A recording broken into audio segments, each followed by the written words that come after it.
kam qenë dhe vazhdoj të jem në komunikim të vazhdueshëm, të përjapshëm me rektorë të ndryshëm, me pedagog, por edhe sepse jemi në një moment shumë të rëndësishëm të arsimit lartë në rishikimin e ligjit të arsimit lartë të 2015-s.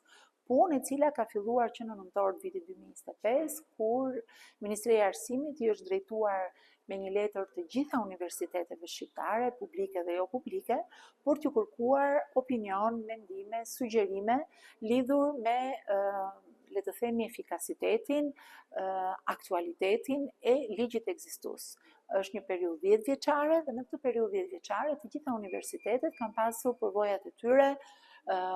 sugjerimet e tyre, kanë pasur mundësi të konstatojnë ku ky ligj ka ndikuar në rritjen e cilësisë dhe standardeve, se ajo është shtylla kryesore, por ku ka nevojë për të plotësuar ose për të ndryshuar aspekte të ndryshme ligjore për të lehtësuar dhe për ta bërë më cilësore jetën e arsimit lartë